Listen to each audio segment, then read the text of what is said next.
Question number 7 है find the value of A B C and D from the equation. ये एक equation दिया गया है, यानी ये इक्वल मैट्रिक्स है। तो इक्वल मैट्रिक्स गिवन है, तो यहाँ से फाइंड करना है A B C and D का वैल्यू। तो हम लोग तो जानते हैं मैट्रिक्स कब इक्वल होते हैं, जब उनके कॉरस्पॉन्डिंग एलिमेंट्स आपस में इक्वल होंगे। बोलने का मतलब ये हमारा फर्स्ट रो फर्स्ट कॉलम का एलिमेंट है, तो ये हमारा फर्स्ट रो फर्स्ट कॉलम का एलिमेंट है, तो ये दोनों आपस में इक्वल होंगे। तो कॉरस्पॉन्डिंग एलिमेंट्स आर इक्वल। तो हम लोग क्या करेंगे, ये कॉरस्पॉन्डिंग एलिमेंट्स को कंपेयर करेंगे। तो कंपेयर करने से क्या मिलेगा, हमको एक इक्वेशन मिलेगा, और उस इक्वेशन को जब सॉल्व करेंगे तो वहाँ से A B C and D का वैल्यू मिल जाएगा। तो हम लोग सबसे पहले क्या करेंगे, कंपेयर करेंगे। Solution, comparing the corresponding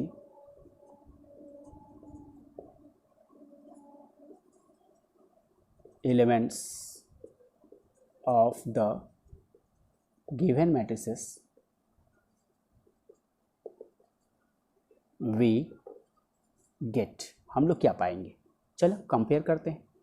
a minus B first row first column का एलिमेंट, ये भी है फर्स्ट रो फर्स्ट कॉलम का एलिमेंट, देयरफॉर मिल जाएगा a minus B equal to -1 का। ये हमारा इक्वेशन 1 हो गया।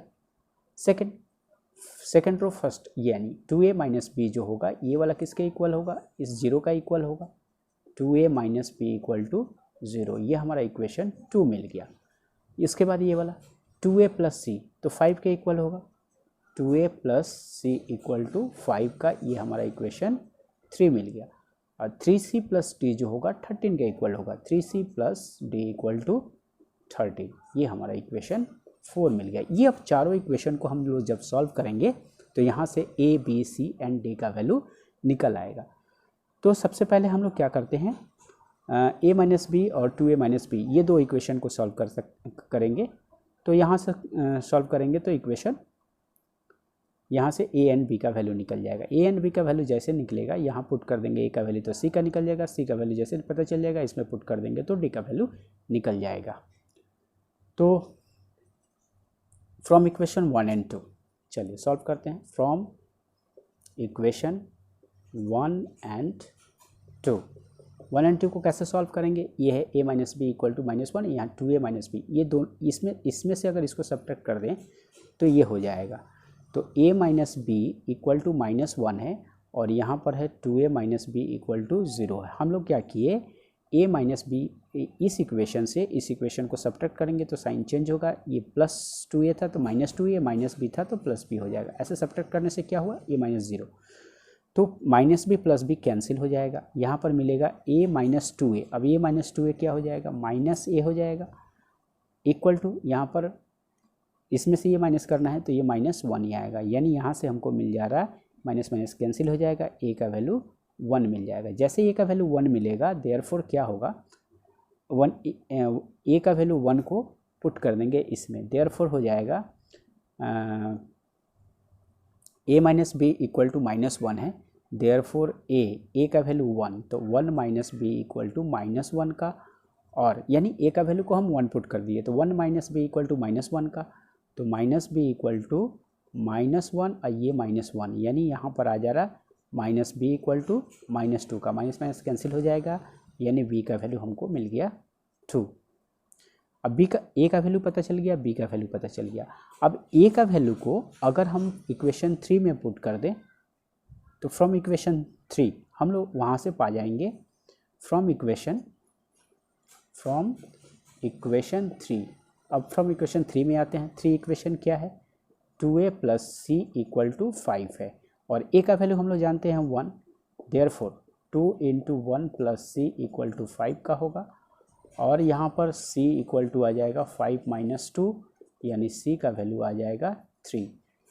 तो c का वैल्यू भी निकल गया। अब c का वैल्यू को अगर इस इक्वेशन 4 में पुट कर देंगे तो यहाँ से d का वैल्यू निकल जाएगा। तो फ्रॉम इक्वेशन 4 हम लोग 4 इक्वेशन निकालते हैं। 3c plus d equal to 13 दिया हुआ है, देयरफॉर सी का वैल्यू क्या है, सी का वैल्यू आ गया है 3, तो 3 into 3 plus D equal to 13 का, यानी यहाँ पर आ जाएगा 9, उधर जाकर माइनस हो जाएगा, तो therefore D equal to 13 minus 9, यानी डी का वैल्यू आ गया 4।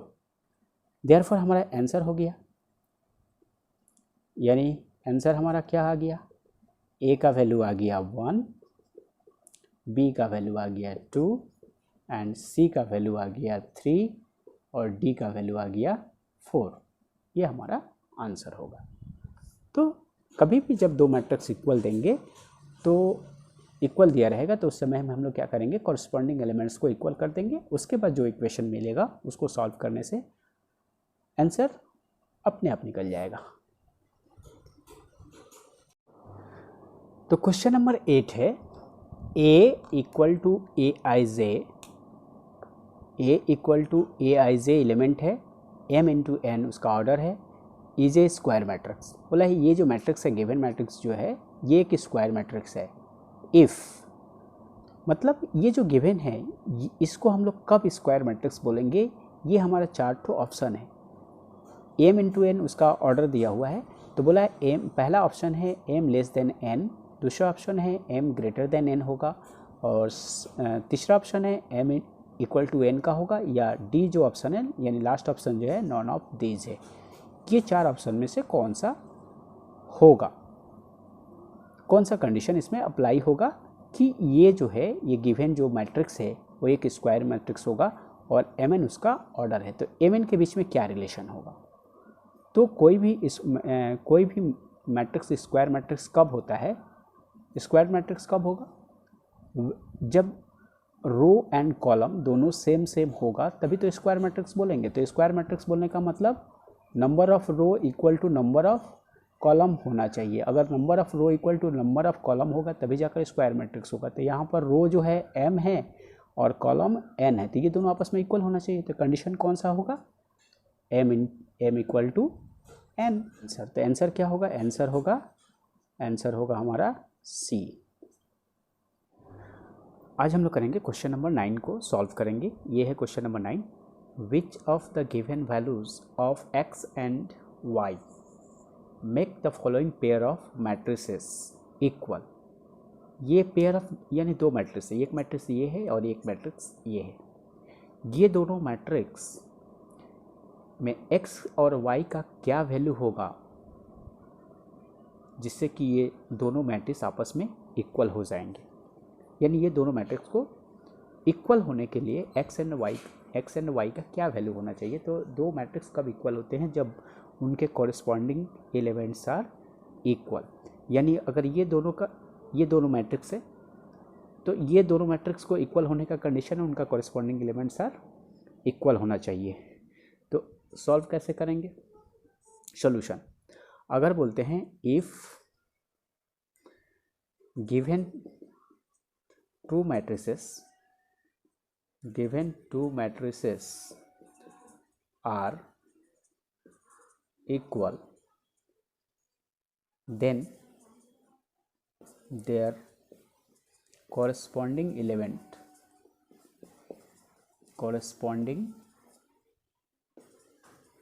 elements are equal। उनके corresponding element इक्वल होंगे।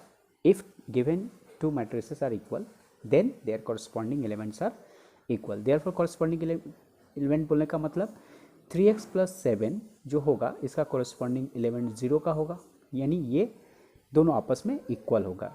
तो therefore 3x + 7 = 0 करेंगे तो यहाँ से एक इक्वेशन मिलेगा। यहाँ पर y + 1 का corresponding element होगा 8, तो y + 1 = होगा 8 का, यहाँ पर एक इक्वेशन मिलेगा। और है हमारे पास 2 - 3x = 4 का, 2 - 3x = 4 का होगा, ये एक इक्वेशन मिलेगा। और हमारे पास है एक y - 2 = 5 का है, y - 2 = 5 का। ये हमारे पास 4 इक्वेशंस है। अब ये 4 इक्वेशंस को हम लोग सॉल्व करेंगे। तो यहाँ से हम लोग को अगर 3x + 3x + 7 = अगर 0 हो रहा है तो यहाँ से इक्वेशन 1 से क्या मिल जा रहा है, 3x बोलने का मतलब 3x = -7 और x = हो जा रहा है, x = हो रहा -7/3। दूसरे इक्वेशन को सॉल्व करेंगे यहाँ पर, तो इस इक्वेशन को जब सॉल्व करेंगे तो y = आएगा 8 - 1 यानी 7, y = आ जाएगा 7। इस इक्वेशन को जब सॉल्व करेंगे तो क्या मिलेगा, इस इक्वेशन को सॉल्व करेंगे तो आएगा -3x = 4 - 2 मतलब 2 आ जाएगा। फिर इसको आगे और सॉल्व करेंगे तो x = आएगा -2/3। इस इक्वेशन को सॉल्व करेंगे, इस इक्वेशन को सॉल्व करने से क्या मिलेगा, y = मिलेगा 5 + 2 7 यानी y = मिल जाएगा 7। अब यहाँ पर हम लोग देख रहे हैं x का, यहाँ पर x का हमारे पास दो वैल्यू आ गया। x का यहाँ पर एक वैल्यू ये है -7/3 और x का एक और वैल्यू है -2/3। तो इसका मतलब क्या है, एक ही इक्वेशन, एक ही दो मैट्रिसेस और जब इक्वल किए हैं तो इक्वल होने का x का जो वैल्यू है वो एक होना चाहिए। यहाँ पर हमारे पास x का वैल्यू का जो है एक पेयर आ रहा, यानी यहाँ पर x का दो वैल्यू आ जा रहा। सिमिलरली y का देख रहे हैं तो y का जो वैल्यू है, y का वैल्यू यहाँ पर 7 है, y का वैल्यू 7 है, मतलब ये ठीक है, एक ही वैल्यू आना चाहिए, दो वैल्यू नहीं आना चाहिए। तो x का जब दो वैल्यू होगा तो इसको हम लोग क्या बोल सकते हैं, यहाँ पर जो विच ऑफ द, यहाँ क्वेश्चन है which of the given values of x and y makes the following pair of matrices equal. तो यहाँ x का जो वैल्यू होगा, दो वैल्यू, कौन सा वैल्यू से लिखेंगे इसको, ये दो मैट्रिक्स जो होंगे इक्वल होंगे। तो यहाँ पर x का जब दो वैल्यू आ जाएगा तो उस केस में हम लोग क्या करेंगे, सिंस यहाँ पर लिख रहे हैं इसका मतलब ये मैट्रिसेस जो है x एंड y के वैल्यू के लिए यहाँ पर ये, तो इसका मतलब क्या है,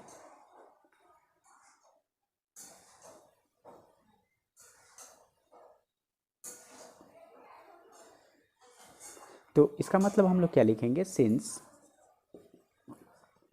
we get two difference value, to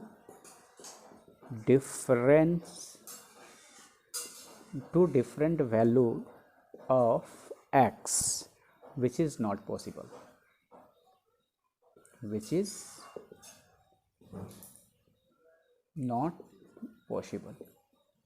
ये संभव नहीं हो सकता है। ये जब एक मैट्रिक्स, जब दो मैट्रिक्स इक्वल होना चाहिए तो x का एक ही वैल्यू होना चाहिए, यहाँ पर दो वैल्यू आ जा रहा है, अलग अलग दो वैल्यू आ रहे हैं, तो since we get two difference value of x which is not possible. अगर ये पॉसिबल नहीं है तो it is not possible to find the value of x and y। इसका मतलब it is not possible to find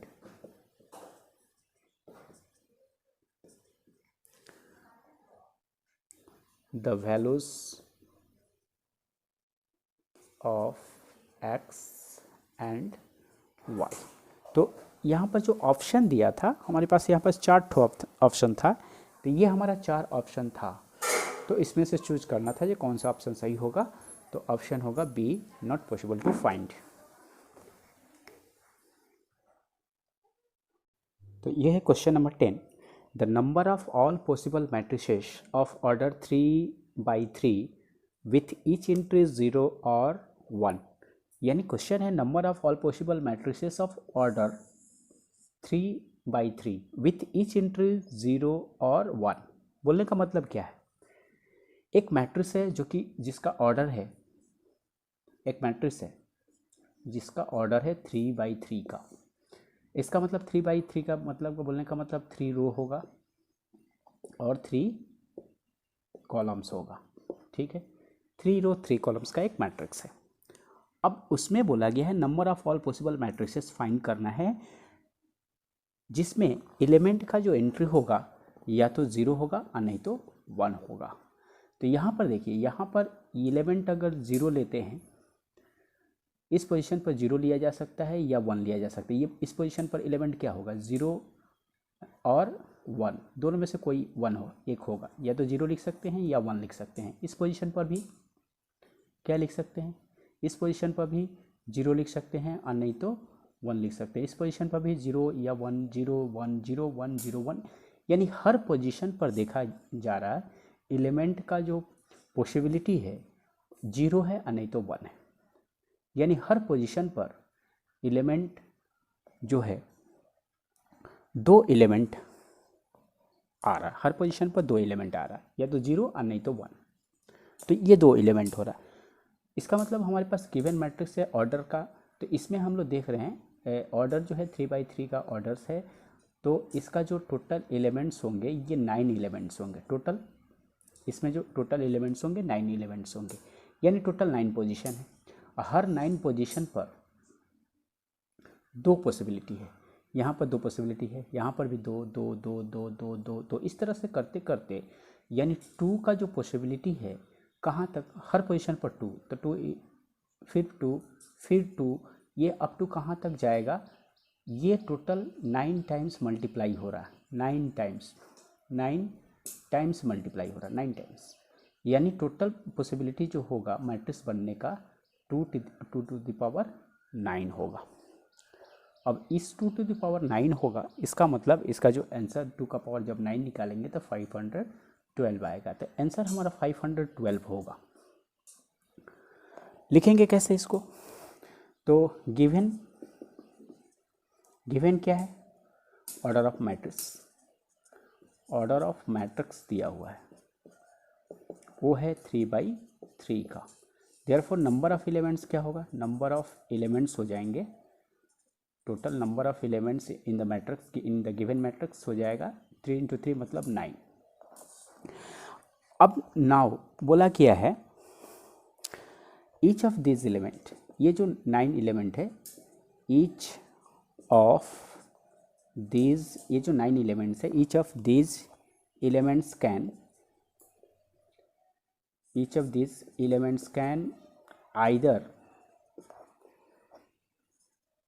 can be either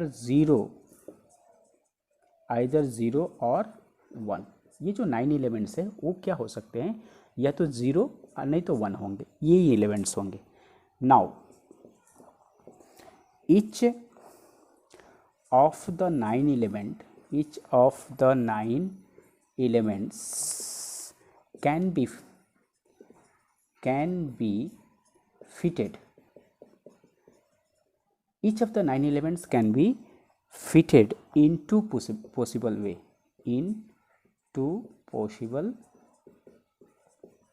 ये 2 तरीके से फिट किए जा सकते हैं, 2 possible ways। therefore number of possible matrices क्या होगा, number of possible matrices equal to होगा 2 two the power 9 equal to 512। तो ऑप्शन मेरा हमारा क्या है, ऑप्शन डी आंसर इसका होगा। तो ये मैट्रिसेस का चैप्टर 3 का एक्सरसाइज 3.1 का ये लास्ट क्वेश्चन था।